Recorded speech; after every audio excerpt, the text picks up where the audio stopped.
I never knew there was a wet bar here.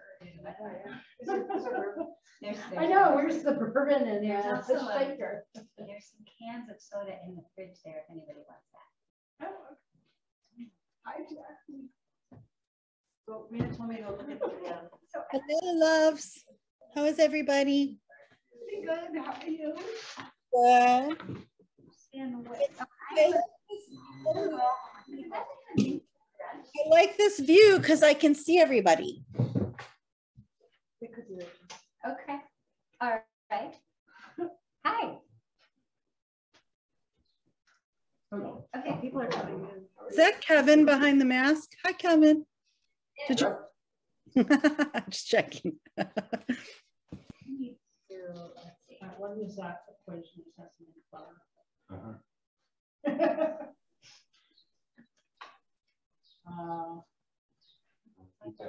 No, just Einstein's theory of relativity is what E equals MC squared is its first letters. So maybe I know it's imaginary numbers. Oh, MIT. Actually, one of my favorite T-shirts when I was in college was an MIT T-shirt, and it was the equation for LSD, and it said ever living through chemistry. Also, one that said that that's Maxwell's equations of light, and then it said, and then there was like. Yes, I'm the host. I'm muted. Okay.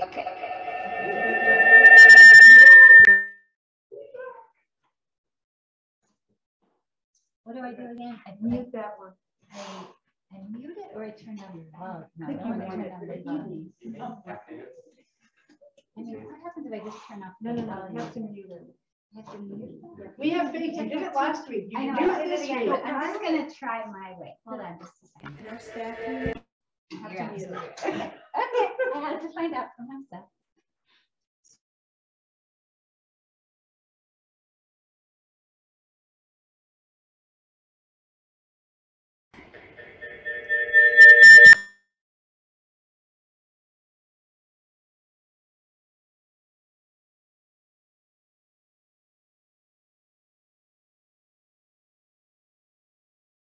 This one and leave mine muted? Yeah, try that. That's what we did last time. Okay.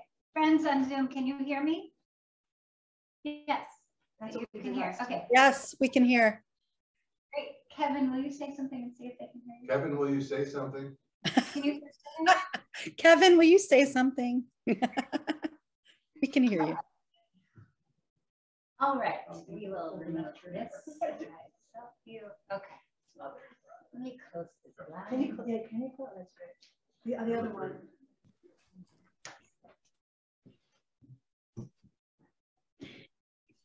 Oh, that one's good, yeah.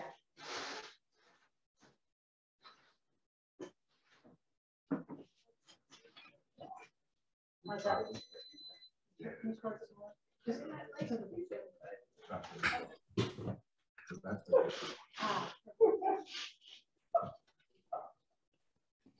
All right. I think we're good. We are good. Well, we're here. We're We are. good. I'm glad we're here. Okay. Welcome back, everyone. Welcome to those here and welcome to those on Zoom.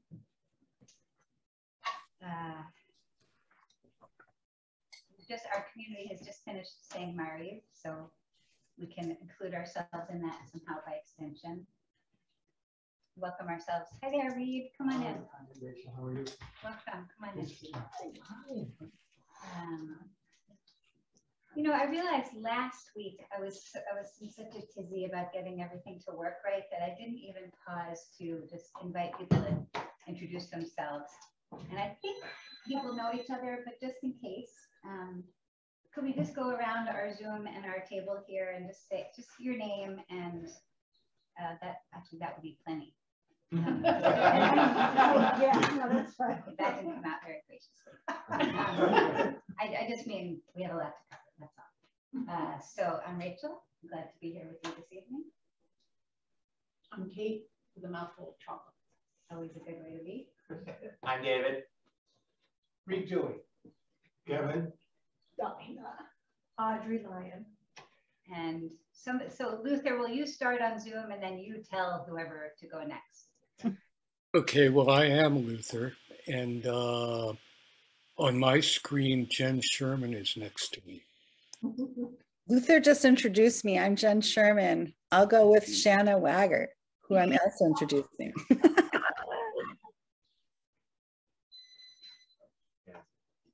I'm Shauna, and I'm going to pass it to Larry. Larry, don't forget to unmute. I'm Larry, and I'm going to pass this to Shelley. Hi, Shelley. Hi, Larry. Hi, everybody. I'm Shelley Sadowski without Jerry Gross. I'm going to change my name. Let's see. Yep. Oh, who else is here? Is that it? I think. Oh, Orit. Hi, I'm Orit, and I'm here at home, and I'm going to introduce Jenny, who I don't even know. Welcome, Jenny. Thank you. I'm Jenny.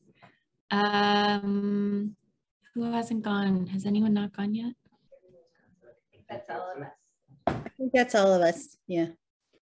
Great. Great. Okay. Thank you all. So this is the second of these two educational, what are meant to be like educational informational sessions for us to talk together about the question of Jewish identity and Jewish status. And again, the rationale here is that we are giving ourselves some space to explore some of this in advance of some policy review that we want to do as a community, and maybe some policy reconstruction. We'll see how that unfolds. I wanted to say again, as I said last week, that this is a topic that can poke us. It can feel personally provocative for some of us, maybe all of us.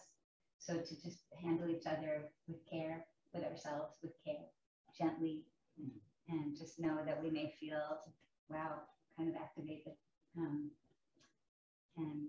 that it's okay to, feel how you're feeling, but just,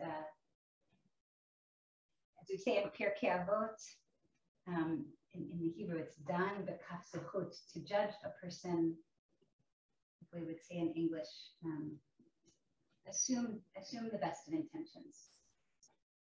Assume that that person is coming to the question with only the best of intentions and go from there. I'd like to just start with a blessing for this opportunity to be together and learn together. And for those that are not familiar, this is a traditional blessing we say before we study text. It starts the same way all of our blessings start, the same language, and it ends la'asok b'divrei Torah, for the mitzvah of engaging with learning. So join me. Baruch atah Adonai Eloheinu melech haolam, asher kitshanu b'mitzvotav v'tzivanu la'asok b'divrei Torah. I'd like to start tonight also with just a little bit of, just a few, couple minutes of writing together. So if you're on Zoom, get something to write with, and the rest of us can have. And I have a bunch of pens and pencils here too.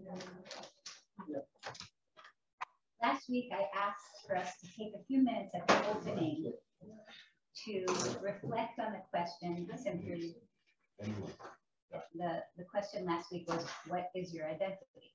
How would you describe your identity? And we had all different ways of shaping what our identity is.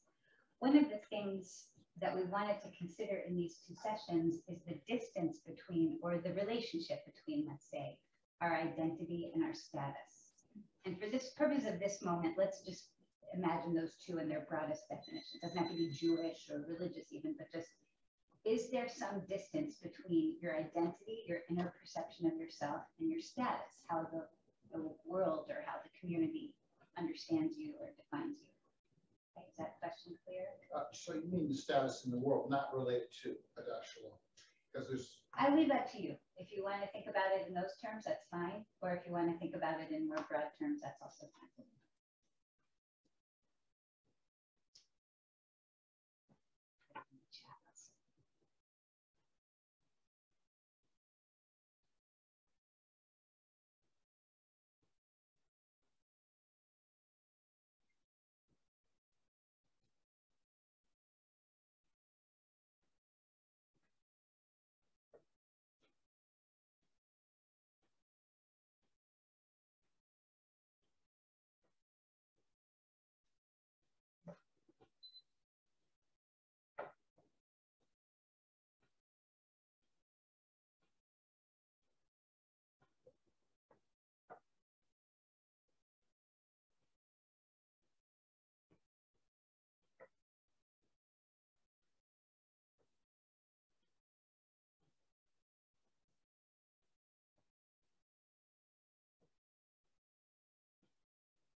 maybe just one more minute to lay down final thoughts on this.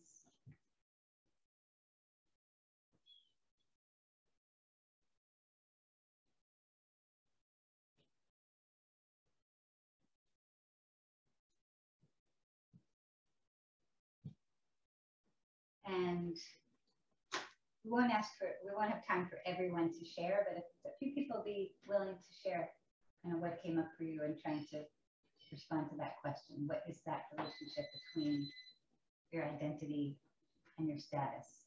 I'll share that the first thing that popped to my mind was that my status creates, I think, sometimes very mistaken impressions of who I really am. I think over the years, various people have said, "Oh my goodness, you're so peaceful and calm." Speak with my family and yeah. Anybody else? Yeah, Dinah. So I was thinking about this and how when there's a disconnect between those two things, it can be very disorienting. I'm just going to repeat only because your voice is quiet. Yeah. So for the people on Zoom, Dinah is saying there can be, when there's a disconnect between identity and status, it can be very disorienting. You're saying for the person himself. Yeah. So this came up for me, and it's directly on screen for both of Zoom people, can you hear Dinah? No. Okay, I'm going to. Okay. Sorry. It's okay. Complicated. You need a little context. When I was 15, I lived in Israel. When you were 15, you lived in Israel for a year. And I was super excited about the whole thing of being Jewish and living in Israel. Super excited about being in a place where Jewish homeland. Right, being in the Jewish homeland. Was like, sign me up for that. Sign me up. You know, very enthusiastic. At that time, there was this movement among Orthodox rabbis in Israel that was called "Who is a Jew?" Right. That's how they described it. Right. So when you were there, the headline, the question that has become famous, which is "Who is a Jew?" was very much in the front line. Yes. And so the way it was framed was this idea that if you were a convert and you had not been converted by an Orthodox rabbi, they rejected you. Right. So non-Orthodox conversion was not considered legitimate in that context. Right. And my mother was converted by a Reform rabbi. Your mother was converted by a Reform rabbi. So basically, they were saying to me, you've fallen in love with Israel. This whole here you are, young Dinah, having fallen in love with Israel and the whole experience of being here. And now we're going to tell you you're not even Jewish. You actually are not Jewish. According to how you're actually not having the experience you think you're having. Right. And it was painfully disorienting. Yeah, really disorienting. Yeah. So yeah, that's like a beautiful capturing a lot of what we're trying to work on in one experience. Yeah, thank you. But here you are. Good. Maybe one other person in the room, and then see if one or two people on Zoom will share. Okay. Yeah, just a combination of my work and my work at Yachad and my work here at the synagogue has made me very aware of my status as being white. And also being a middle-aged Jewish woman. And the Jewish part is really important. And that's why I'm sitting here. It's because the Jewish part of my life is so important.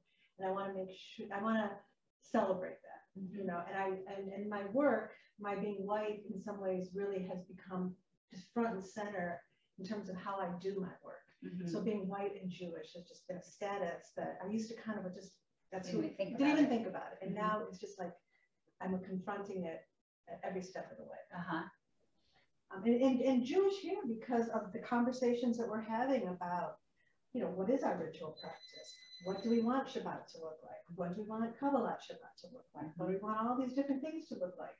And it's really coming into question kind of how Jewish should we be? What does Jewish look like? And I think that is something we really are all grappling with.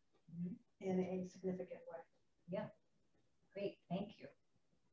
I was thinking when you were saying about, being white, that's definitely an external status. I mean, I look at you and you can see it, but it's also part of your identity. It's both your status and your identity.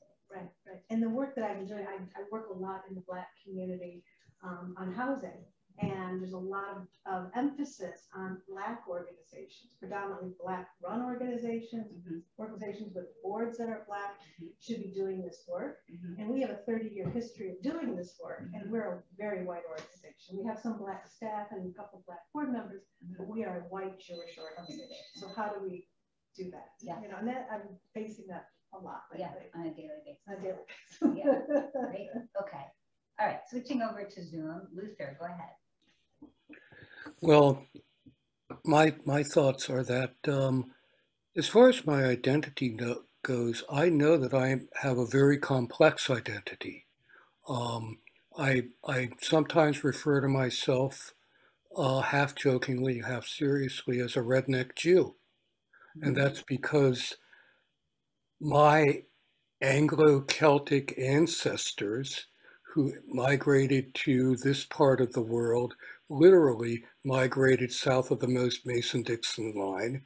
And genetically, that gives me a kinship with, white Southerners.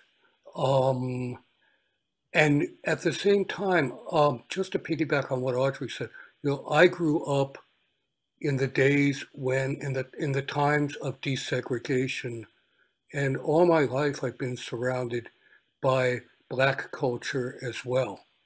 And that's, I don't identify genetically, and I'm sorry to say that the spit test says that I'm pretty Northern European and don't have any interesting DNA, but part of my identity is rooted in growing up in the South, being around Black people, having an Anglo-Celtic heritage that I'm proud of. I have multiple homelands, but I've also had people come up to me in a Dot Shalom and say, so what shul did your parents go to? Because the community now embraces sometimes my Jewish identity and not the other parts of me. So it's really kind of an interesting dichotomy to me. But no matter what, I mean, everyone sees me as a poet. People are really surprised when they see that I have two guitars in the background in my Zoom window. I think people simplify a lot when they think of other people and don't always recognize or acknowledge the complexity that makes up every human being. Everyone has multiple identities. Everyone probably really has multiple homelands. Thank you. I'm sure that's right. I mean, I'm sure if we went around, we could just see ourselves. Larry, last one. Yeah, well, thank you, everybody. This is amazing. So I think this whole idea of fluid identity is huge. Also, the disconnect between status and identity, because there are few people who have any inkling as to who I am inside. But I'll just mention one thing is that I've been very blessed to learn about a lot of different ways of looking at spirituality lately. So I'm enormously and increasingly deeply rooted in my Jewishness. Yet at the same time, I'm really attracted to this idea of spiritual fluidity, of interspirituality, of spiritual independence. And I'm part of a community that actually gets into those concepts. And there's huge literature on it all, which I've tried to read some of. So there's a lot going on inside of all of us that really does not comport with our status. And I think that's probably very important. Thank you. Thank you. Okay, Julia, we'll make you the last one. I just want to apologize for being late. My internet was down and my son who's in Arizona just fixed it for me. So I apologize for my lateness. No, I'm glad you're here. Good. Okay, well, thank you for those who shared, and thank you for everybody for just thinking about this as a kind of a warm-up for the conversation this evening. So the idea was last week we were looking at more biblical sources, and we're going to save tonight for more modern things to look at, and I would like to do that with you, but I would like to start back in the Bible again. It's a good place to start. Yeah, it is. It's too obvious not to start here, which I will show you right now. So I'm starting, hang on, share screen.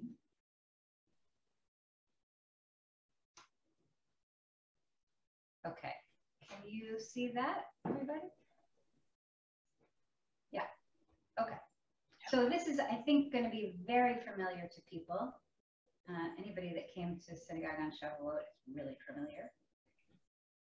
Two short excerpts from the book of Ruth, which I'm bringing in here because they turn out to be really important source material for the development of how we welcome people into conversion later in rabbinic tradition. You'll see, if we look, I don't have it pulled up in this source sheet, but if you look at some of the codes on conversion, like how do you convert someone, they're based on this. They're based on the number of times that supposedly Naomi pushed Ruth away and Ruth prevailed, and then you'll see in chapter 4. So anybody want to read this very famous passage from Ruth chapter 1? Go ahead, Roger. But Ruth replied, "Do not urge me to leave you, to turn back and not follow you. For wherever you go, I will go. Wherever you lodge, I will lodge. Your people shall be my people, and your God, my God. Where you die, I will die, and there I will be buried. Thus and more may the Lord do to me, if anything but death parts me from you." When Naomi saw how determined she was to go with her, she ceased to argue with her. Okay, thank you. And I neglected to say what comes right before this is Naomi trying to say to Ruth, go back to your people. I have nothing left for you. Go. And one of the things that makes Ruth so heroic in the eyes of the rabbis is that she refuses to go back. She says, wherever you go, I'm going. And we could stop right there. And in fact, this is the passage that's more often quoted in rabbinic law to show what's the process of conversion. The convert has to 3 times come back at you, and the 3rd time you're allowed to welcome them in. But I think one of the things that's important to notice here is Naomi didn't say, well, let's see, how's your Torah reading? Or tell me what you know about kashrut, and then we'll decide if you're ready for this. She just says, I see that you're devoted to this, and so here we go. Okay, and then finally at the end of the book, she's really devoted to Naomi. She's really devoted to Naomi, but she says, your God will be my God, your people will be my people, not just you. But the God part is last. Mm-hmm. The people part was before. I think that's my point. I agree. Your people shall be my people. Just in case people on Zoom aren't hearing these comments. Peoplehood is first, and then, so what were we saying? I think it was Diane Paul last week who was pointing out in the question of identity, belonging and behaving come before believing, oftentimes. Maybe believing never comes. I don't know. But also love for a particular person. It's a relationship. Other People say this is the first openly lesbian relationship in Torah or the right. Well, I don't know if it's. I don't know either, but that's one reading. I mean, to me, I see it as an amazing mother-in-law, and like who feels that way of your mother-in-law? Well, I don't hear that very much. But it's the relationship that they have first, and then like Kevin said, God comes at the end. But it's that relationship that they have that keeps her wanting to be moving forward with her. So whether it be, a lesbian relationship, whether it be just a personal relationship, that is what starts. That's the portal. Yeah. But I think so many people who convert start loving somebody who's Jewish, right? And that's, it's almost like people say, oh, well, you convert because Right. Like that's a lesser.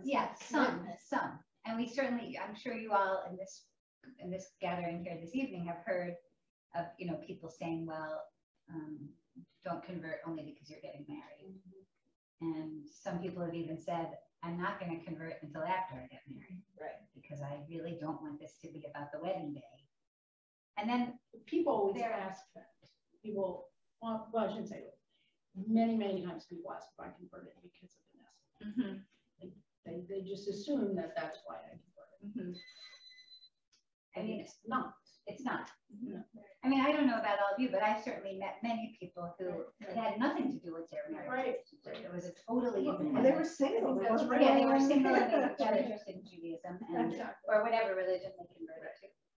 I know there are a couple of people like that in this very gathering. Right. I think it's a generational, you know, I think it's for my parents' generation. Intermarriage was much less accepted. So if you were going to get married, you wanted to be converted. You wanted to convert because my father wouldn't have married somebody who wasn't Jewish. So, you know, so I mean, it's much more accepted. Intermarriage is much more accepted, so people don't feel like they need to convert to get married. Which is why we're here. Right. Okay, so let's go on to just the last chapter of Ruth, which is if there is a conversion ceremony, this is it, pretty much right here. Can somebody else read this part? Anybody on Zoom? It's in English. Jen Sherman, will you read this? I will read it. I am also acquiring Ruth, the Moabite, the wife of Mahlon, as my wife, so as to perpetuate the name of the deceased upon his estate, that the name of the deceased may not disappear from among his kinsmen and from the gate of his hometown. You are witnesses today. All the people at the gate and the elders answered, we are. May the Lord make the woman who is coming into your house like Rachel and Leah, both of whom built up the house of Israel. Prosper Ephrathah and perpetuate your name in Bethlehem. And may your house be like the house of Perez, whom Tamar bore to Judah, through the offspring which the Lord will give you by this young woman. Okay, thank you. So in this moment, verse 10 is Boaz speaking to the community and saying, I've done this thing. I'm redeeming her. She is now going to be my wife. And you all are witnesses, kind of like you all are the Beit Din, you're all the court that we would still have today if we were going through a conversion, a 3-member court. And the people say, so be it. We are signing our names. And they place Ruth in the lineage of Israel. There's some commentary that says this is the only place in the entire Tanakh where Leah is mentioned outside of the book of Genesis. So anyway, just a little aside there. And finally in verse 12, she's not only a descendant of Rachel and Leah, but also now joining into the lineage of Tamar, which turns out to be important when we get to that final genealogy at the end of the book of Ruth. Okay, so just bringing this into the conversation as a kind of a first glimpse of a story that the Jewish people wrote. Somebody wrote it to tell the story of bringing someone in to the community. And of course, in Ruth's case, not only bringing them in, but bringing them into a most central, a very important role, since Ruth turns out to be I guess it's the great grandmother of King David. All right, I'm going to stop the share just for a second so I can scroll to the next place that I wanted to take us. Okay, last week we looked at some examples from the Torah on the subject of the ger, what they called in the Torah the ger, which translates as the stranger, but we don't mean it in the word stranger in English is so negative. It doesn't mean it in that way. It just means the person who's not a full citizen, but who's part of you, who's part of your community. And we saw that there are a number of clear statements about how we treat the ger in our midst, what the rights they're afforded and the expectations we have for them. They are not the same as non-citizens. I think it's important to notice that even way back in biblical times they recognize there's a difference between, it's not just vanilla and chocolate. It's not just you're either Jewish or you're not. There's a spectrum, and we have particular orientation for people on that spectrum. Okay. Now I'd like to jump to a little passage from the Talmud, which shows how rabbinic tradition began to try to refine this question of who is a ger, or what we come to call a ger toshav, a resident. Lost track of the English I had last week. It's the person with the green card. Resident alien. Yeah, I hate the language alien. Yeah, it's a resident. Yeah. Let's just say it's a resident. It's not. It doesn't have to be resident alien. Okay. All right. Here comes the screen share.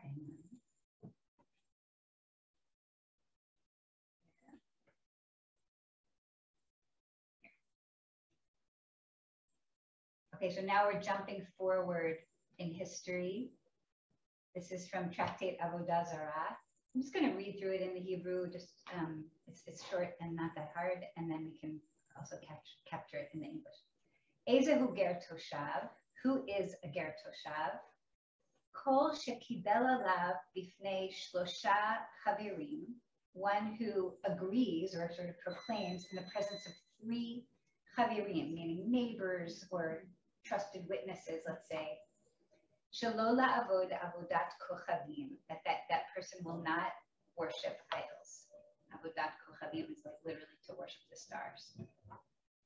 So that's the first opinion, and that shows the emphasis on idol worship, which was such an enormous concern to our biblical ancestors, and which mostly sounds arcane to us because we would say, well, that's really not an issue anymore. We don't have any friends who worship idols. Except you think about how all the different ways we could define what idol worship is. There's a lot of different directions we could go with that. Okay. Let's keep going though. Let's see. Divrei Rabbi Meir. That's the opinion of Rabbi Meir. The Chachamim Omrim, the sages say, Kol shekibel alav sheva mitzvot. So they say it's not only about idol worship, but it's also someone who takes upon themselves the 7 mitzvot, shekiblu alehem b'nei Noach, that are the mitzvot or precepts observed by the descendants of Noach. So that we call them the Noachide laws. Achirim omrim, others yet say, elu lo ba'u liklal ger toshav, ele ezehu ger toshav. So let's just catch this in the English. Others say, these do not come within the category of a ger toshav. So they say, no, none of that makes any sense. Who, in fact, is a ger toshav? Zeger ochel nevelot. So this is the person who observes the prohibition of eating meat that hasn't been properly slaughtered.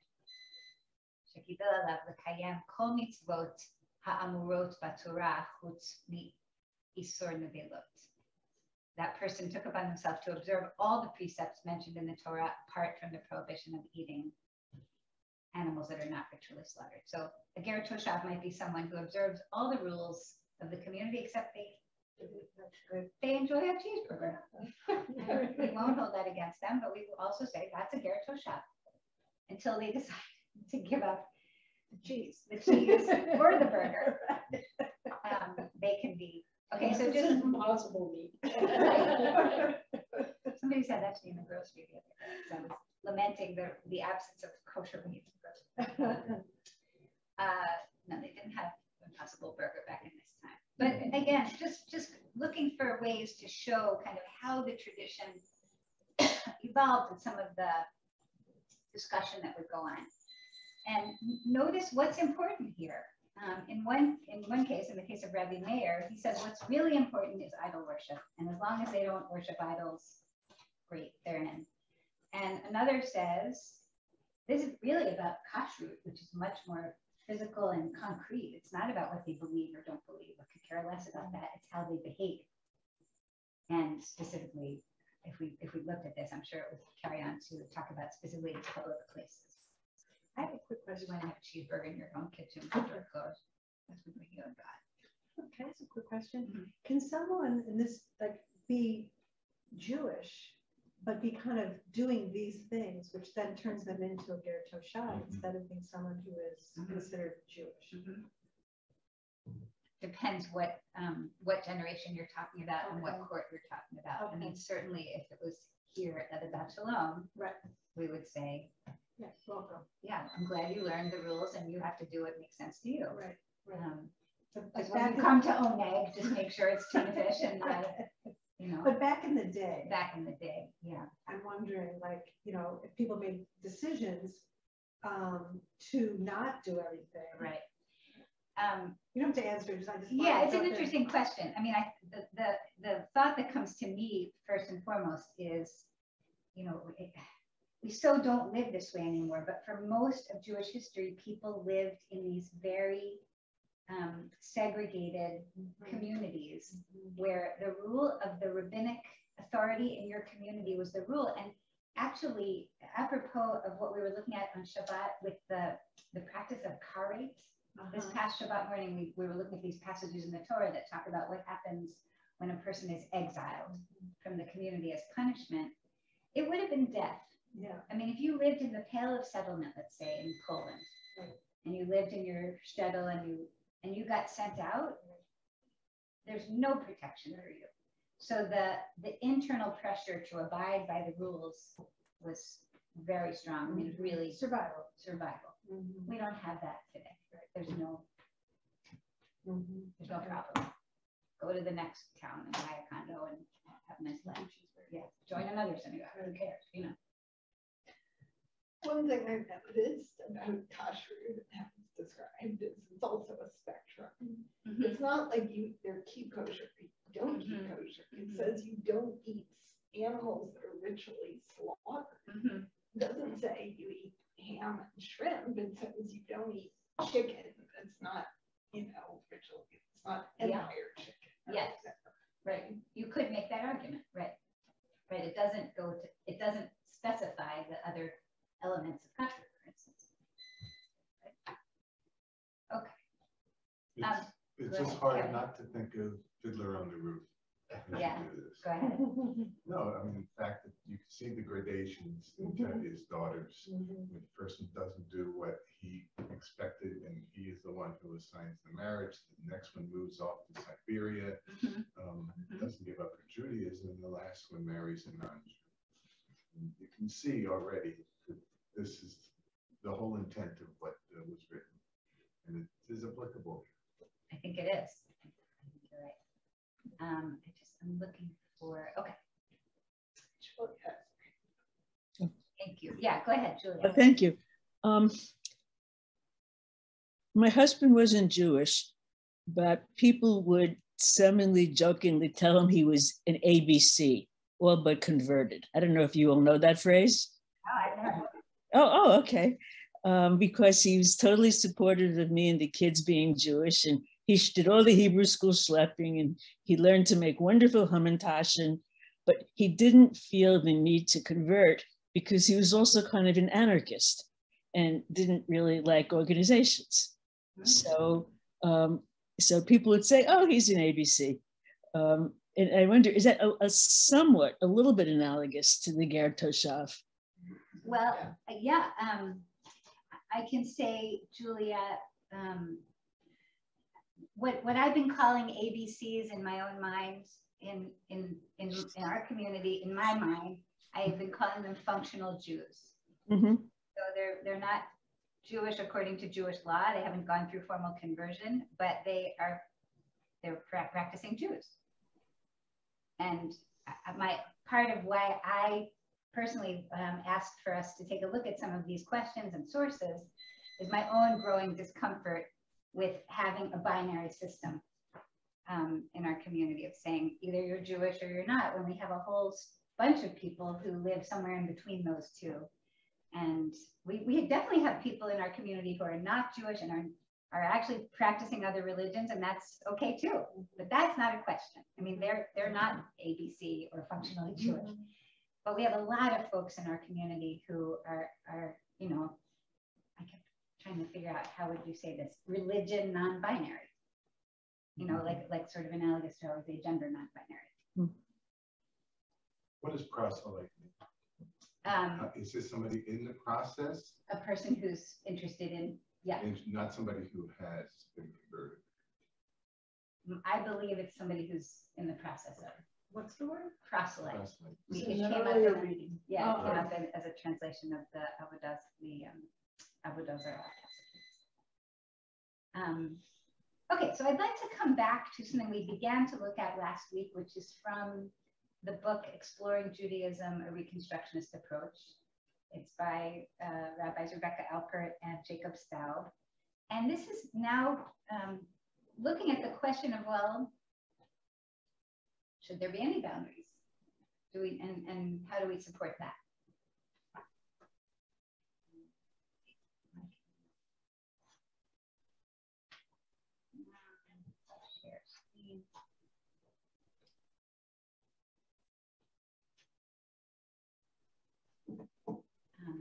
No, let's actually, I'd like to start right here.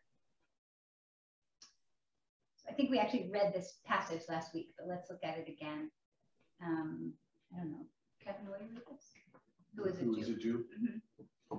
Who is a Jew? Given the Reconstructionist Jewish emphasis on creative, open, diverse, welcoming communities, why ask the question, who is a Jew at all? Okay, so just pause for a second. I just think it's important to pause and say, you know, you might say, why are we even, like, who cares? Anybody who wants to come up and have a Torah honor, let them have it. And so there's an attempt to try to get at that question. And by the way, I have a pet peeve about the Reconstructionist movement, that it sometimes mistakenly thinks of itself as a religion and not a denomination. And so everywhere it says Reconstructionist, I added in brackets Jewish. Because I think it's important to remember that we're part of a bigger story here and not just our own denomination. Okay, Kevin, go ahead. Because an essential task for every group is to define who belongs to it. Each community creates a system of meaning with myths, symbols, and practices that embody its values. While Reconstructionist Jews do not assert that the Jewish community is superior to others, we do affirm that communities are unique and different from one another. Meaning is created by differentiation, and communities of meaning create boundaries that define who is in and who is out. Thank you. I just would like to sit with that for a minute here and ask for your input on that. Is there some, while we, as Reconstructionist Jews, while we reject triumphalism, we reject the doctrine of divine election, the chosenness doctrine, so to speak, because we understand it to be,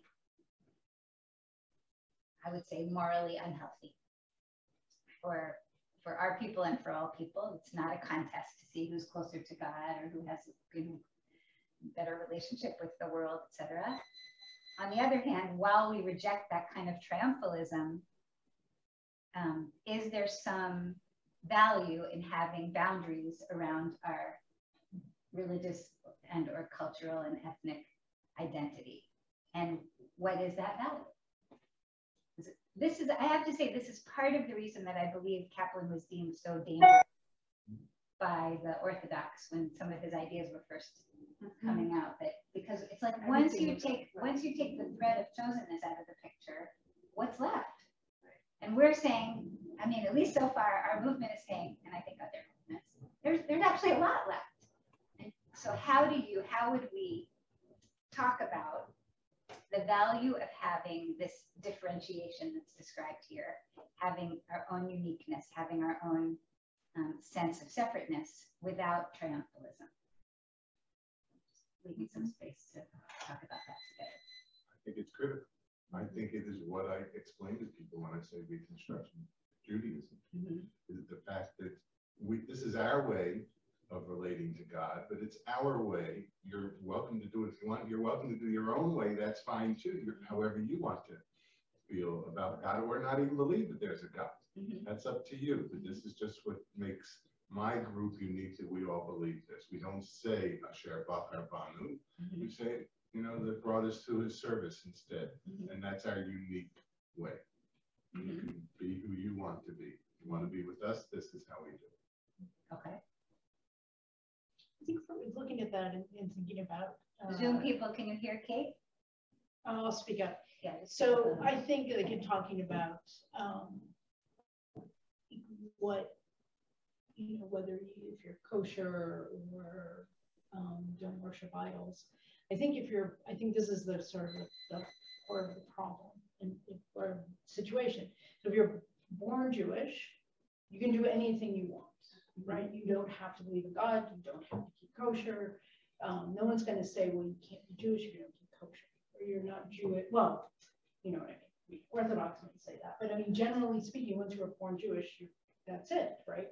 But if you're a convert or thinking about converting, you actually have to think about those things and to sort of make an affirmative decision whether or not to accept.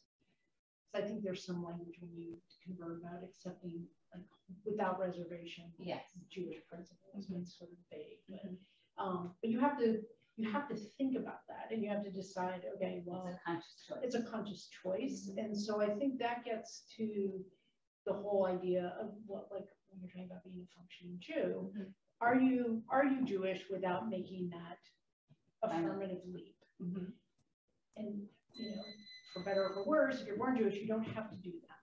You don't have to make that conscious leap. You just content to be Jewish.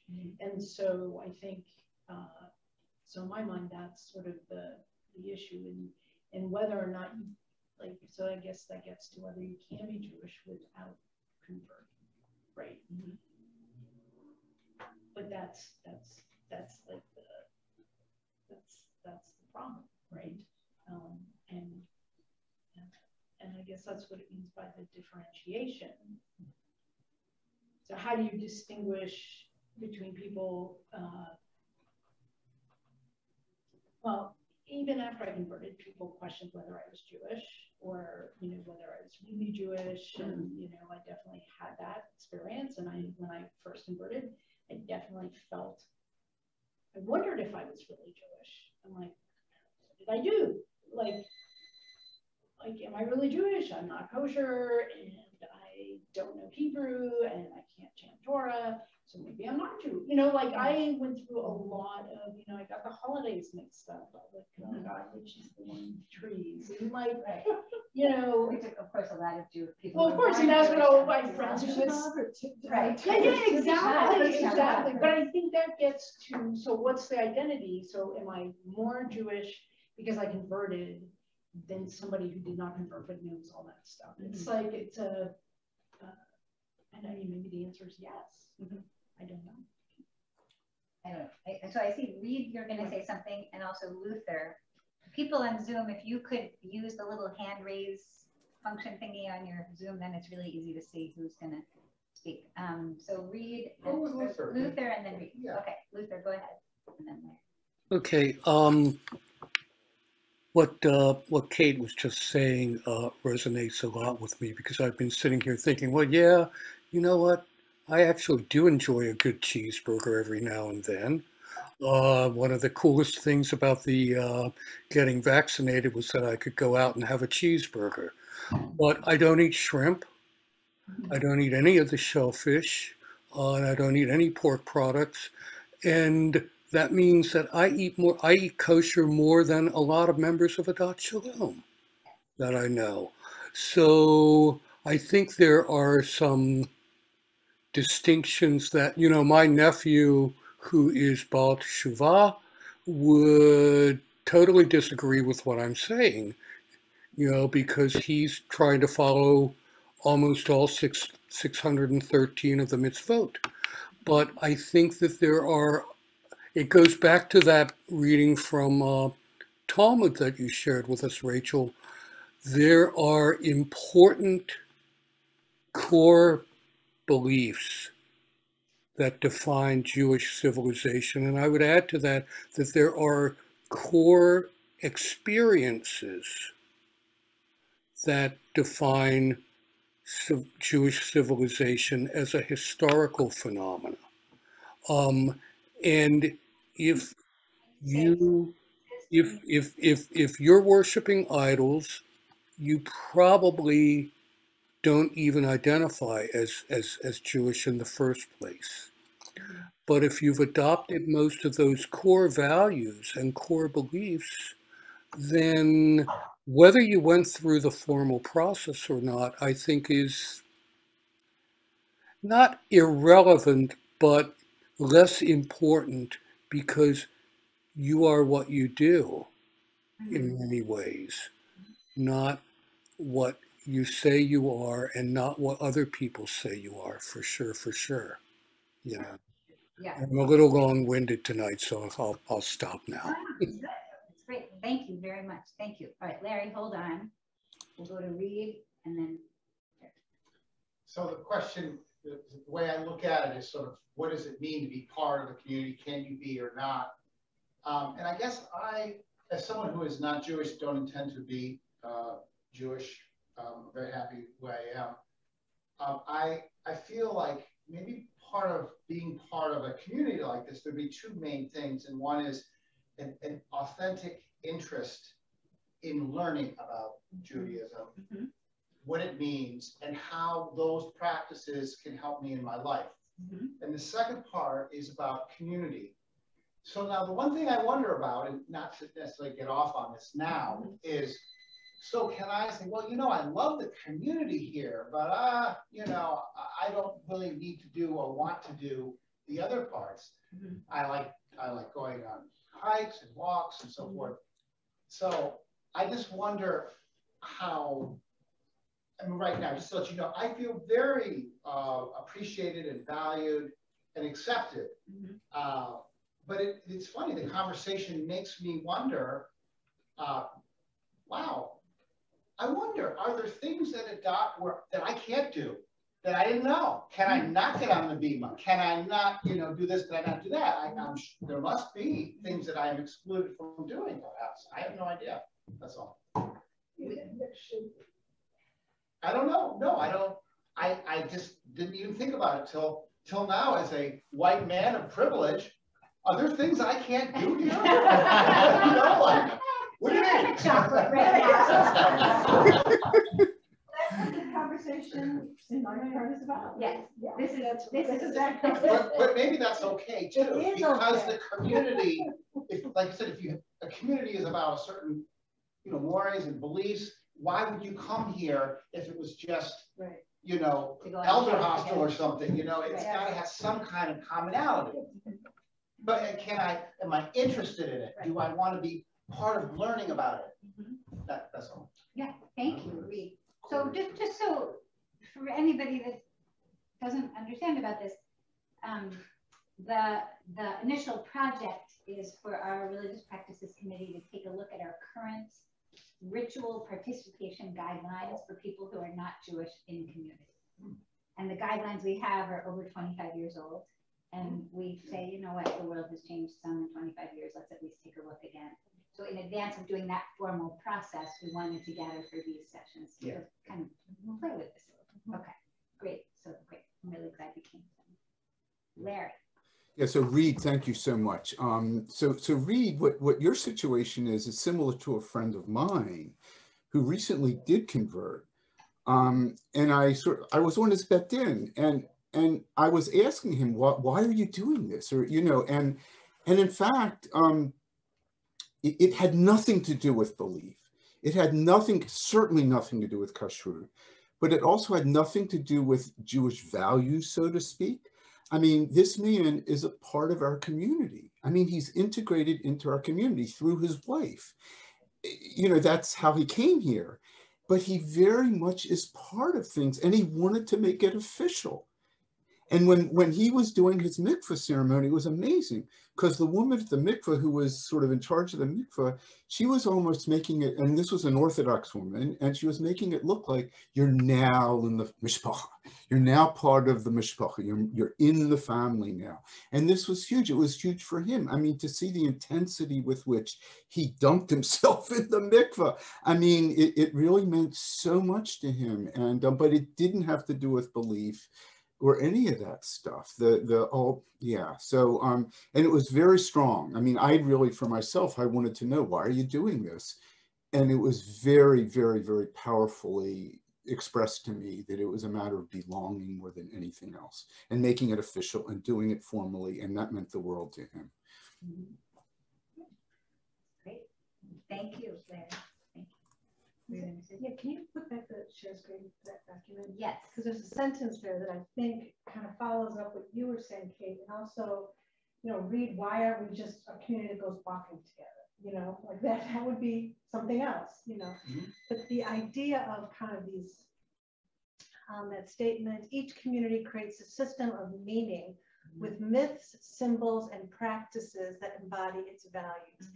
And I think that's what Adoption World has done really good work in doing, in that we are a welcoming community. So we would welcome, Kate, you to the community, but we also offer opportunities for people to engage even deeper and learn more. And the more that you kind of learn and practice and do, which we're constantly giving people opportunities to do that, the more you want to kind of belong in a certain way. So that the deeper the commitment is. So you may start kind of like the Peshat like value of being part of community. Oh, this is fun. We can go on a walk together. We can do certain things.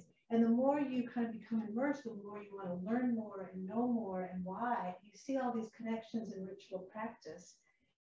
Makes you, I feel that this happened with me, makes me want to kind of create those boundaries as to why can certain people do things on the beam and why can't. And then to honor that, just like you would honor in a church, I can't take communion in church, you know, that there's a way of belonging because I appreciate the history and I appreciate the way the kind of the symbols and the myths have all come together. And that's what I think Adoption World does really well in terms of making that a welcoming space and then creating opportunities to learn more about why. Right, it would be interesting to see whether, you know, I think it's easy for those of us who are on the inside to say, oh, we do a good job of making this a welcoming space. Well, there's people here that are welcome, I mean, that have been new welcomings. I'd be curious to know. Right, I know, I'm just saying, I don't know, you know, it's like, it's easy for me to go, yeah, we don't really have any racism. You know, I'm white and I don't see any problem. Well, I'm not, I'm just making that a possible analogy. Yeah. So this, so that statement really strikes me. Oh, come on. Here, I'll do this. So that let me. The practices. Practices, its values is how we got to this discussion. Zoomies, I'm pointing to the flip chart that David Clapper so magnificently laid out for us as we were trying to say, well, what are our values? What is it that we're trying to embody in our rituals? And we came up with this list, which I'm not going to read through tonight, but which I hope will be part of the policy review when that part of this process comes up. I wanted to just go backwards in this same segment here. Just doing this slowly so I don't give anybody where to go. Here, this is just the part above the paragraph we just read. I just want to capture some of this. Can we have another reader, somebody to read through this? Larry, will you do that? Just don't forget to unmute. Okay, in place of chosenness, the editors of the Reconstructionist prayer book substituted the concept of vocation. Instead of regarding the Jews as chosen from among all peoples, we understand ourselves of all peoples, and as we understand ourselves and all peoples, as being called to do God's work. Pause for a second. So that is what they substituted in for the Torah blessings. Instead of saying Asher Bachar Banu Mikol Ha'amim, we say Asher Kervanu La'avodato. We have been drawn close, Kervanu La'avodah Shelo, literally, to the service of God. It's literally his service, but it means God's service. Okay, sorry, Larry, go ahead. No, that is to say we follow a specific path to salvation through the preservation and development of our inherited traditions. I think that's worth saying again. We follow, can you do that again? We follow a specific path to salvation through the preservation and development of our inherited traditions. So preservation, meaning we take what we've inherited and then we develop it. We're in active relationship with it. It's allowed to keep growing and evolving as our people keeps growing and evolving, as humanity keeps growing and evolving. We're part of humanity. So, okay. Other peoples follow their own paths. Okay, we'll come back to that. Larry, go ahead. Other people.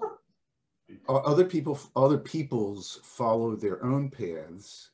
Ours is not necessarily superior to theirs, nor can we be certain on any particular issue. It is divinely grounded. They're leaving room for, we don't know, which is reasonable. Dinah has a question about the word salvation, which we can do. Can of worms. Yeah, I didn't write this. Okay. Oh, I turned to you. No, but I did choose it. I chose it for this scene. So, but can we'll come back to it. Let's just keep going. Larry, will you keep going in this? Sure. Context? In this context, the traditional belief that there is a brit, a covenant between God and Israel, is usefully revalued. Okay. Pause here for a minute. So these Reconstructionist Jewish authors are saying we aren't throwing away the idea of brit, of covenant. We're saying we're going to rethink, we're going to reinvent what brit means for us, because in other contexts it necessarily had that triumphal patina on it. You could only be in a brit if you accepted that this brit made you superior to, made you one of the chosen. Okay. Keep going, Larry. So Reconstructionist Jews do not accept literally that the Torah includes the unchanging and everlasting terms of the Jewish people's responsibility to God.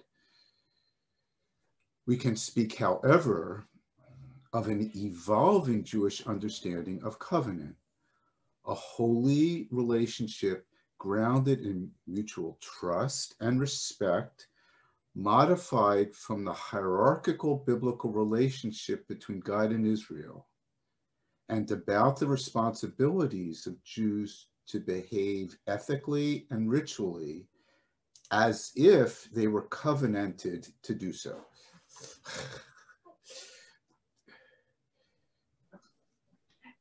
Which is why it makes it really hard to decide if you can take pictures in the sanctuary or not, right? Okay, that should be our biggest problem, right? Mutual trust and respect, I feel like it's kind of anthropomorphic, and I don't think about God that way. I mean, so it's sort of assuming this God that you're going to have mutual trust with.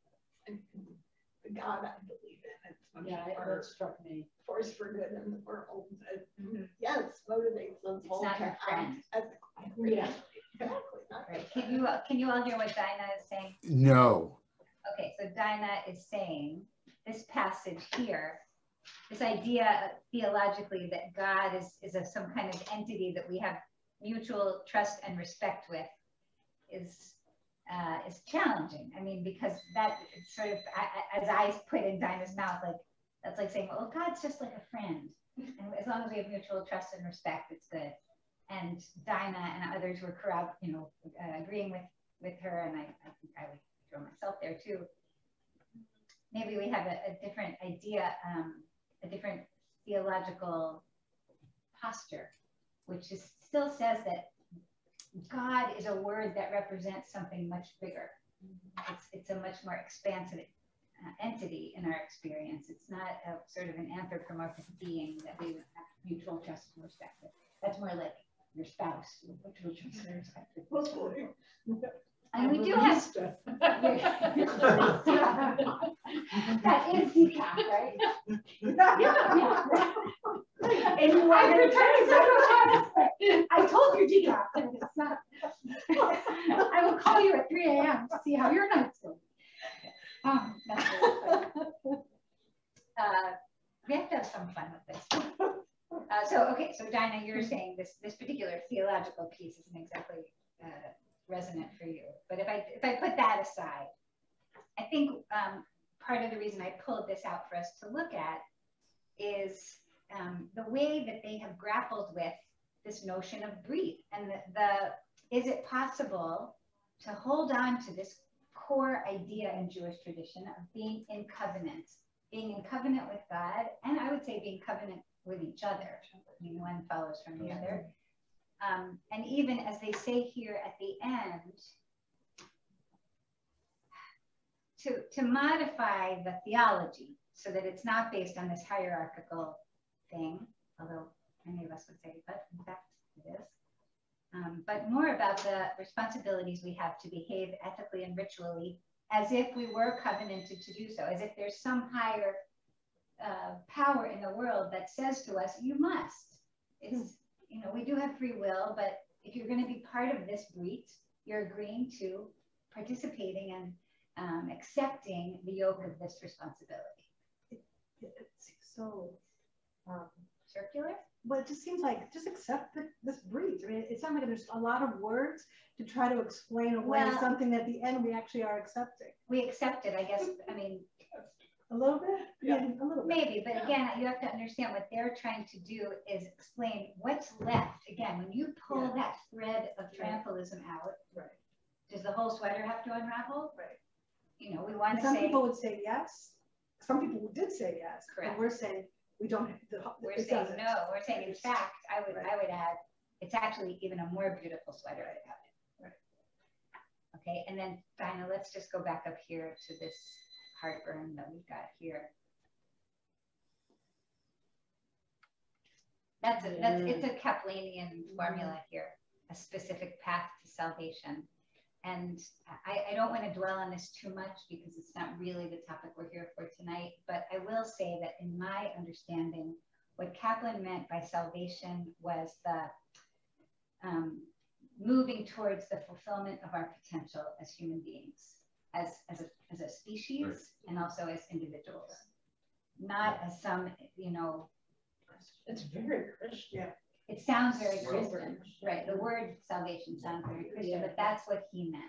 And I've thought about it over the years. I think sometimes people have taken that Kaplanian definition of salvation, again, moving towards our highest potential as a species and as individuals, and taken that to mean, well, that means I've got to be me. I've got to do whatever is important to me, and it's about my potential. And I think that's not what he meant. I think he meant it on a much more communitarian level, ultimately. And was he thinking in this world or in the world to come? In this world. Right. Yeah, That's what I that's a think. big difference. Right. Yes, sounds that's an like important you're doing distinction. that. Right. Right. He's interested in the here and now. Right. But it's about reaching for your potential. Maybe never achieving it because it's always a few steps ahead of you, but reaching there. That's the process of salvation. And so God is the process that makes for salvation. God is the thing that gives you the will, the motivation, the energy to reach for your potential. Okay. That's what godliness is. Okay, Shelley, and then Larry. I just was thinking before you gave the very good explanation, Rachel. Mel Scult at the Recon Convention did a session that addressed salvation and the meaning, just as you described. And one of his big points was that, you know, where Reconstructionist thought is always emphasizes peoplehood, but the whole notion of salvation is self-fulfillment, and that there is a way to focus on self as much as peoplehood by thinking of salvation in the terms by the definition that you just described. I don't know whether that session was taped and is available, you know, on the Recon website, but it was really very good. It was a light bulb go off moment for me. For you. Thank you for sharing about that. Sorry, I don't even know where I'm supposed to look here. I'm looking right at you, Shelley, even though it looks like I'm not. Mel Sculpt, just in case people don't know, it was really the first and most important and most devoted biographer of Kaplan. The one responsible for collating and publishing his diaries and explaining them, and he really spent his life. He's quite an elder now. I believe he's maybe in his 90s, maybe I'm not sure, and still, still on the task. Yeah. I mean, I say that with admiration. I'm not trying to be disparaging at all. Larry, go ahead. Yeah, I just want to emphasize, and it was beautiful that you talked about community here, Rachel, that we find our salvation, we find our meaning in life, so to speak, through community. And not everybody does that, but there's a specific way of finding meaning in life that is Jewish. And that's the whole business of this breed, this covenant, that we're committed to doing it that way. The meaning in our life, as a committed member of this community, we do it according to this community's norms. And I think that's a really important piece, because not for everybody who's spiritual, there are a lot of spiritual people out there for whom community is not as important. Right, there's plenty of people who would just say, I just need to go sit on the mountain by myself and find God, and that's good enough. That's not the particularly Jewish way.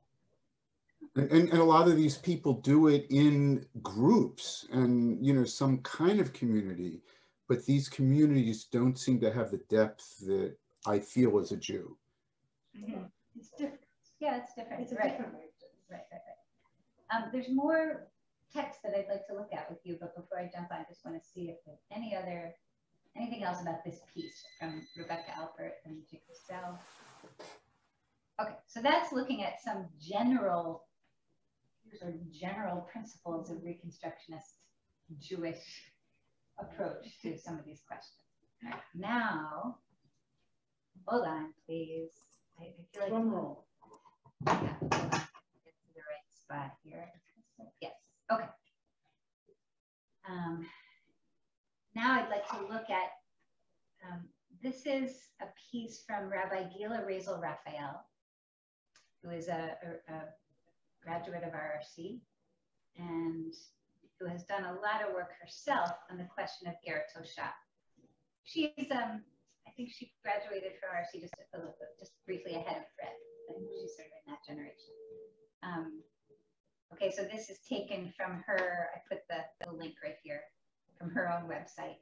It's an excerpt of a much longer piece that she wrote. Do we have a reader? Somebody? Anybody? Cheryl. Go ahead, Kate, but nice with your stage voice. Oh, yes. In his book, Questions Jews Ask, published in 1956, Mordechai Kaplan proposes that the status of Ger Toshav be examined in order to encourage Jewish missionary activity. It might be well to reinstate an idea which is found in traditional Jewish codes, but which has received theoretical formulation rather than practical application. Okay, so just pause for a second. So she's quoting Kaplan. He's saying, it might be well to reinstate an idea, meaning the idea of Ger Toshav, which is found in traditional Jewish codes. So if we went and tried to find it in Jewish law, we could find it, but which has really never been put into practice, or at least when he wrote this in 1956, it hadn't really been tested in reality. It had only been sort of written about as a possibility. And so hang on, Kate. I think it's important to just note this. If he wrote this in the 1950s was still a world where Jewish communities lived in pretty tight connection. I mean, it starts to come apart in the 50s and 60s. It's such a different world than we live in now. It's a world where this practical application, at least I feel, we're just begging for it. Please give us this tool, because we're now living in a very different communal dynamic than we have for most of the last 2,000 years. Everybody understand what I'm saying? Okay, we have We have a much different makeup of the Jewish community. And we want to figure out a way to still be a Jewish community as we welcome in all kinds of wonderful other people. Okay, keep going. I refer to the idea of the Ger Toshav, Jewish codes, the period, comma. Right. Jewish codes recognize two kinds of proselytes: the Ger Zedek, who seeks complete identification with the Jewish people, and who undertakes to abide by all the requirements of Jewish law. Okay, so a Ger Tzedek is a convert. Yeah. Right. Okay. And the Ger Toshav, who rejects idolatry and abides by the other 6 moral laws that Judaism regards as mandatory for all mankind. Okay, so the Ger Toshav is the one who, according to Kaplan's formula, like in the Talmud where they were saying, well, what is a Ger Toshav? Somebody who observes the Noachide laws, the 7 Noachide laws. They took out the kosher business in his statement. In his statement, yeah. Right. Jewish missionary activity effort in our day should therefore not aim to persuade converts to identify themselves with the Jewish religious community. All converts should renounce what from the Jewish point of view is idolatry, e.g. the identification of God with any person or object with corporeal attributes. Okay, so you can understand how this becomes a dividing line between Judaism and Christianity. Okay, so that's one of the things he's trying to say. Because most Christians would not say that they practice idolatry. Right. But according to Jewish understanding of what idolatry is, the minute you bring Jesus into it, it becomes idolatry. I think I'm well, Mary, there's the whole Mary thing. Okay. Mother of Jesus. Yes, right? yes, yes. And people, and I think Jesus and his whole extended and his whole Father, Son, the Holy Ghost. Right, and his parents. His cousins. Oh, that's funny. Where I thought you were going with that is distinguishing by saying you can be considered Jewish without converting, which would be different than Christians, where if you really want to be considered Christian, I think you have to go through conversion. Right. I don't know what they call it. All converts should renounce. They should seek salvation as a way of ethical advancement. The idea that God as the power that makes for salvation is of such vital importance in our day that Jews should endeavor to gain its universal acceptance by men of all faiths. We Jews can moreover render a universal service to mankind by promulgating the idea that all peoples can help their members achieve salvation. That is incredibly radical. Yeah, it is.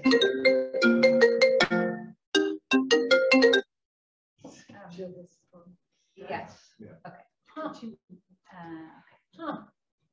So let's hold on before we go on back. So you can see she's quoting, and then we're going to get back to her, to Gila Rezo Raphael down here. But in this passage where she's, again, quoting from Kaplan writing in the 1950s, mid-1950s, he's really concerned about what does modern idolatry look like? And is that is for him the dividing line between Jews and non-Jews.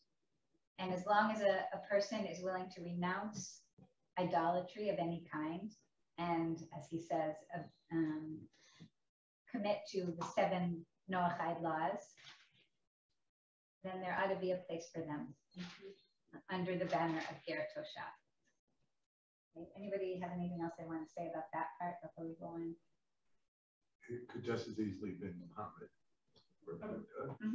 Okay, and the fact that there's just no intermediary. Yes.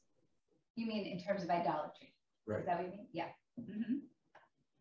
Right. I mean, you're right. It could easily, just as easily, been Muhammad or Buddha. I think I'm superimposing my own thought on this because of when this was written and where it was written. But he's mostly talking about Christian. To me, the central point, though, is the Jews feel they can speak to God without an intermediary. Yes. All the relations may turn to them. Right. Okay. Kate, will you do this next part? Yeah, I just have something I really want to throw out here, is that if you look at idolatry and define idolatry the way somebody like Eric Fromm does, you know, you're looking for like a beautiful, this is an amazing idea. I mean, you're looking for a way of connecting with people of other faiths. that do not believe in idolatry the way Eric Fromm would call it, and he's a humanist. So you're looking for a way to spiritually get people together in a common spirituality that disowns idolatry the way Eric Fromm would say it. And that to me is utterly powerful and important, I think. Okay, I don't know about, I don't know about Eric Fromm. So, I mean, I know who he is, but I don't know. Well, just I one have to note, learn more. again, I'm not a religious expert, but within Christianity, generally there are people who are not Catholic who regard Catholics as idolaters. Like if you're, certain forms of Protestantism, you would, and of course Catholics don't regard themselves as idolaters, right? But other Christians do. Yes, which is for fun. Yeah.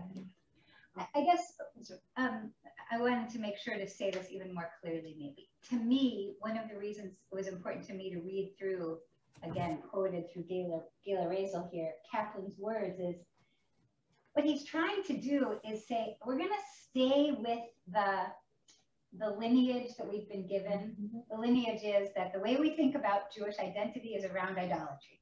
If someone practices idolatry, then that's how we know that they're not part of the Jewish people. He's saying that's still a relevant, I don't know, fundamental. Yeah, but we're going to rethink what we mean by all of that. So it's like what they said to us in some of my rabbinic training classes. They would say, Reb Zalman, not Kaplan, Reb Zalman, who was the founder in many ways of the renewal movement, would say, whatever you do, just make sure it's backwards compatible. Make sure you can plug it back in to the electric socket that was there before. Don't reinvent everything so you can't even recognize it anymore. Like, be part of the conversation. And that's what I hear Kaplan trying to do here. Right. Because sometimes the plug in the conversation is throughout Judaism, correct? Not just Judaism, but exactly how were the rabbis trying to work with this? Okay, don't just throw that whole conversation away. You may find their reasoning somewhat arcane. You may say that, come on, idolatry? Like, really? No, but it's a relevant question. It's just you have to revalue the question and redefine some of your terminology.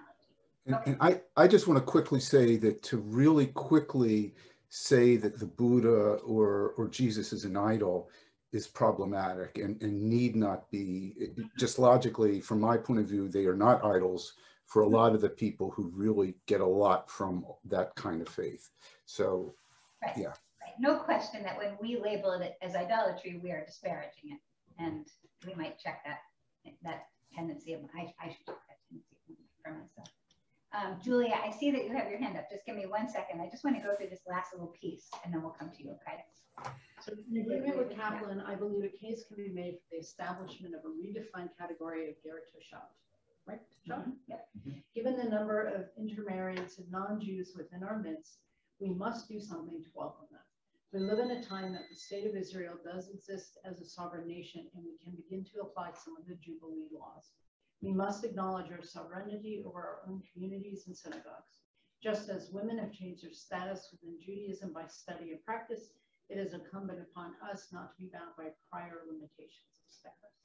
Okay, so she's saying the time has come. Yeah. She wrote this, yeah, I think in the late 1990s. So this isn't, so current, but it's certainly much newer than 1956. And she's saying we don't have to be limited in our definitions of status by the way previous generations. You look like you're just about to vomit. Are you okay? No. I was just trying to understand. I know. Yeah, I'm not, you know what, I myself am not sure why she brings in the state of Israel. I'm sure there's a reason. Right, I don't know exactly why, and maybe Fred would understand this differently than I do. It'd be interesting to ask him. I'm saying that out loud on the recording because he's going to be involved in this conversation too. But yes, I agree. I don't know what she's angling at there. But her clear statement that here's a tool, it's part of our tradition, and now is the time when we need it. Like somebody put it in a suitcase for us 1,500 years ago or 2,000 years ago. They never have used it in any particular way, but now it's time. And the tool is the ger toshav. The tool is saying it's not a binary system. Right. Okay. It is that there a difference between welcoming them and allowing people, I actually don't even know what's not. Right, well, I would allowed. hope it would be welcoming. But it's a secret, we're gonna tell you. that. Right, Right, I would hope we would be good hosts and welcoming hosts to Regardless. anybody who walks in. Exactly, Right, so. but no, she's saying, and the reason I put this in here is because I think it would be really interesting to look at, is we ought to have a way to affirm a person's participation in the community, even if they haven't gone through full conversion, but they're functioning as a Jewish person. I have more to say on this in just a second, but Julia, you have your hand up. Oh, thank you. I've spent a fair amount of time among the Quakers, and they call themselves Friends. And you probably all know, but the term friend comes from the name of their organization, which is the Religious Society of the Friends of the Truth. And both of my Jewish kids went to Quaker schools, in part because there were not many Jewish kids at the local public school, and there are a lot of Jewish kids at Friends schools. But I became aware that the Quakers have a distinct membership category called attender. Do you all know about this? So they have their, as I understand it, there are two types of full-fledged Quakers. There are the birthright Quakers, those who were born into it, and then what we would call converts, the convinced Quakers, which I really like that. I think that sounds so much nicer. They are convinced. But then they have a category called attenders. And an attender is someone who shows up pretty faithfully and, participates, but even gives some money, has not chosen to join, possibly because if you want to become a convinced Quaker, you have to give up your previous religion. And many people are not willing to give up their previous religion, but they're really drawn to what they see as the essence, of Quakerism. And I think that might be something interesting to look into. What does it really mean to be an attender? I don't know how, what the limits are in their participation. I don't know at all, but I just thought it might provide a fruitful model for us to, what does it mean to be an attender? Yeah, great, thank you. It's a very interesting, even just the nomenclature is interesting. Yeah. Mm-hmm. Mm-hmm. They have their own language. It's like the US Army, they got their own language, right? So, yeah. Great. Were you going to say something else? Kate? To me? Yeah. I don't think so. Oh, okay. Okay. One more thing I wanted to say, and I've lost it in dreaming about the Quakers, which is just fun. We're coming to the end of the time we have for tonight. So let me just see if there are any questions or other thoughts. David, go ahead. One thought I'm interested in thinking about with some of the previous conversation, I think as Reed was talking about kind of different ways that people participate. And it occurs to me much like we're talking about the idea of what does it mean to be a Jew or what does it mean to be Jewish. And I think there's also some conversation of that's two different things, being Jewish versus being a Jew. Mm. But we talk about it's non-binary, it's a spectrum. Mm-hmm. And I think that's also true of our community, right? Mm-hmm. There are people who come here and participate in the activities, the social activities. There are people who come and participate in the political activities. Right. There are people with families who participate in the Torah school. Mm-hmm. There are people who come and maybe just participate in the liturgical activities, right? And so belonging to our community is very much it's not even it's not a pyramid, maybe it's not even a spectrum, maybe it's something like a Venn diagram, but there are lots of different ways of participating in a community and what it means to be a member of the community. And it occurs to me as part of this conversation, right? Even as we're talking about this idea of being Jewish and being Ger Toshav, that is, in my mind, also different from being a member of the community. It definitely is, definitely. I mean, just to be clear, our synagogue from the get-go, anybody can join. I mean, we have members who are practice other faith traditions, we have members who are devoutly non-religious, and we have lots of different kinds of Jewish members. That's not a question, and I hope that will never be a question. I mean, I think we have a specific precision written into our bylaws that you can't be president or chair of the Religious Practices Committee if you're not Jewish. But otherwise, you can be anything you want. You know, we have several jobs we would love to fill. Get somebody to sign up. I think what we're grappling with is in the realm of religious participation, and as you already know, David, because you're helping to lead this process, specifically around whether our current boundaries make sense going forward. Maybe they do. I'm not here tonight to make a pronouncement about that, but hopefully to give us some food for thought as we begin to now look at the nitty-gritty of what those guidelines say. What I wanted to say before was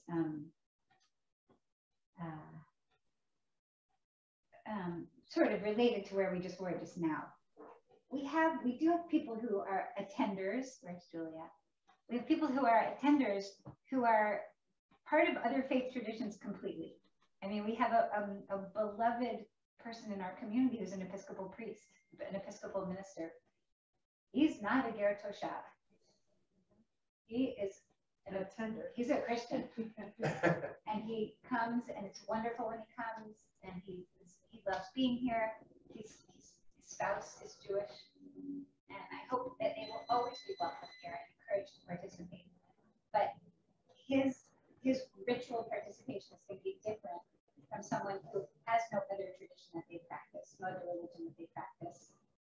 They are either partnered with someone who's Jewish, or they're just interested in being part of the Jewish community. And maybe they observe the 7 Noahide laws, and for whatever reason in their life, they're not at the point of being convinced. I'm going to adopt that language, Julia. They're not ready to be convinced, or they're not ever going to be convinced, and that's okay. Is there some way that we acknowledge their status in the community? That's part of what I was hoping we would be asking in our policy.